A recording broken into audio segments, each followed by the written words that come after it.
Hey family, how are you doing today? This is Dr. Financial Literacy. Wanted to just come out and provide some more financial literacy and information to the community. This is day 12 in terms of my journey to getting a HELOC, HELOAN, or all-in-one mortgage. I applied earlier for all three products and just waiting for something to come through. So today I wanted to give you just another update. Is going well. We're still reading through some of the disclosures that I was provided to one bank. And as I mentioned in a previous video, my credit was lowered on my business side because I was out looking for a HELOC. They saw that, and for whatever reason, they said this is their policy. So today I'm gonna just go ahead and share my screen with you, and we're gonna look at just one of my homes, the cost of homes, the home ownership, and just giving you an idea and how important it is to try to save on that interest in terms of getting a HELOC, a HELOAN, or an all-in-one mortgage. So let's get started.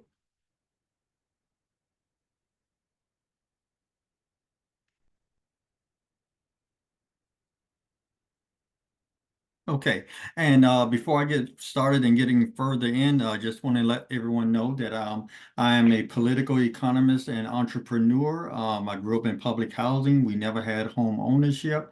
I had I guess brush with death. And I think God has given me the information and the things that I need to try to educate the community so that they can be good stewards of their money and in terms and their resources to be able to give back to others. So I'm hoping I'm being a good steward of my limited resources, my limited time and knowledge to give back to you in terms of what the second life that I've been given, and you can read about it in the my comment section or my comment box. Okay, so for in looking at one of my properties, this is just the home loan information that I have. And I'm sorry, I'm gonna stop the screen for just 1 second to add something. Sorry. While I'm doing that, thank you very much for taking the time to stop by and come in and share your time with me. Really like if you hit the share button or hit the subscribe button so that you can find out more about me and some of the videos that I've put together in trying to help the community in general. So anything that I can do to really help the community, I'm more than happy to try to do through my videos. All right, now I'm gonna come back in. Sorry about that. Share my screen again. And this is where we're at. Okay, so for this is one of my properties, and on this particular property, I purchased it in 2005 from the Housing and Urban Development Department HUD. It was a foreclosed property. I was initially living in Clayton County in an apartment, and I just said, okay, I want to try to own a home. So I looked for homes that were below what I was paying for rent, which was about $850 a month at that time. And I decided, okay, I'm gonna try to stay at 750. I want a conventional loan. I don't want it to be variable. I want it to be fixed and something I can handle. I moved into the home, got a little shaky about it. So took on a roommate. The first roommate did not work out. Tried it again. Second roommate did not work out. My third try with a roommate worked out. We ended up living together for about 10, I think 10 to 15 years, and that roommate only paying $400 a month for 10 to 15 years allowed me to improve my credit, improve my financial understanding, and acquire up to 4 properties. I currently have 3 because I lost one during the HOA was not paying really the dues or the fees. In the water, it was one big complex, so I lost that property, filed bankruptcy, and I was able to save my 3 properties and try to move forward. So in looking at this particular property, this is just one. I purchased it for 108, 100 and $100,000.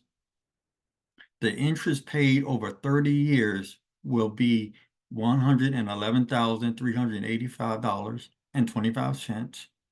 The closing costs, so I had to pay some closing costs to show HUD how I'm invested in the property in general. So with that, I think it was originally 105, then I put 3% down. So I need to change that and update that. Let's see. I'm sorry. Let me put that in. Price 105,000. Okay, original price was 100,000.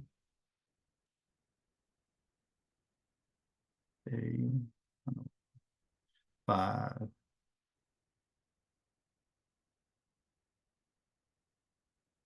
Not a million. 105,000. And again, I put down maybe about $3,000 in general for the home. And do auto sum B3. I'm sorry about this. Sorry. B2. Oh, I'm sorry, B4. It'll be 4, I'm sorry.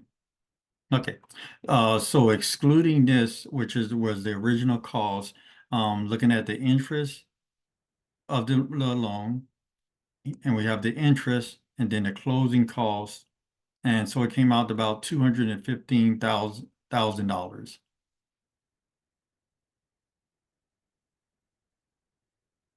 So the total cost over the 30-year loan of all my payments and the interest will be $216,235.25. Now, in operating this home over the next 30 years since 2005, I projected it just if I go a full 30 years, I'm gonna end up paying $90,000 in taxes, about $300 a month. Insurance is about $1,200 a year or $100 a month. My HOA, about $35 a month times 12 times 30 years. That came out to be about 12,600. Miscellaneous repairs include putting a new air conditioner. I did some roof work and just some general repairs of the home. So according to that came up to 153,600. Now, according to Zillow, at this present time, the home is valued at 252,000. So I went to add my total cost of the home, 216, plus operating it over 30 years, $153,600, and the total cost of operating the house over the next 30 years since 2005, I just projected the 30 years, is going to be $369,835.25.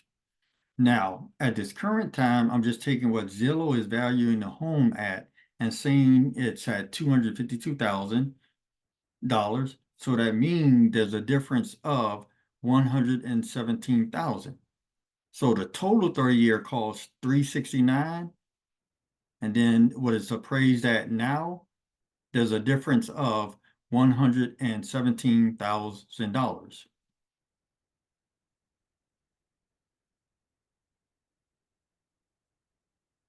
So one has to ask themselves, is it viable, is it valuable to be in a home when you can stay in an apartment, stay with family and friends, or live wherever, and take your other resources? In this case, I could have taken $369,000, possibly, given my some type of living expenses. So let's just say 300,000, and maybe invested it in the stock market, maybe invested in a business.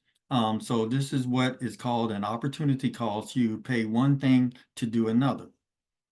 So again, $117,000. Now the value of the home right now at 252 is not unique to the home or the area itself, because prior to COVID, it probably was increasing about 2 to 3% every year, if not lower.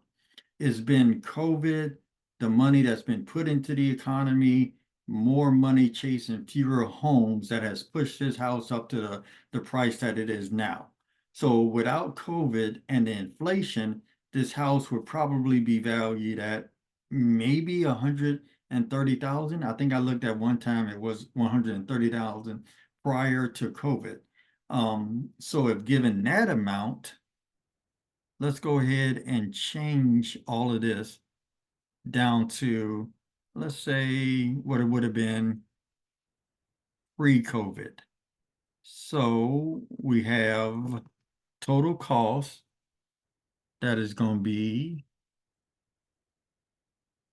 the total cost here plus the operating costs here, and that'll give us our 369.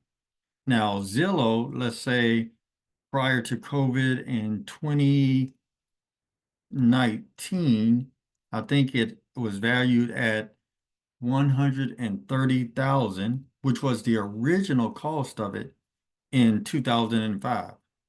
So without COVID, I would have been fundamentally, or it seems to be 239,000 in a hole if you're looking at prices increase, values increase, and things of that nature in general. So I just wanted to come on today and just share that with you in general, and just one of the properties and how I'm looking at all of them. This is an idea of equity also in terms of how much is owed on the property and how much it is valued. On this particular property, $80,000 is owed. I got it in 2005. So I got an equity between 80,000 and the value of $250,000. So that's a good bit of change in general to help us out.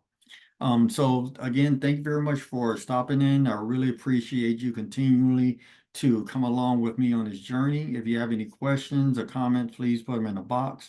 Also, when I get this HELOC or HELOAN, I'm looking to make small, I mean, even at this time, I'm looking to make small loans of like $2,000 to get your credit card paid off, so I can help you become a improved steward of your money, improve your credit, and just look at other opportunities in society. So if you like to work with me, my company, please shoot me an email at drfinancialliteracy@gmail.com or telephone 678-925-8458. You can text me, you can leave me a message, you can call me, generally anytime. I'm always by my phone waiting for calls and always interested in talking to individuals. So if you'd like to talk just about some of the things that I've spoken about and my personal experience, please let me know. Thank you very much for stopping by. I really appreciate your attention. Thank you.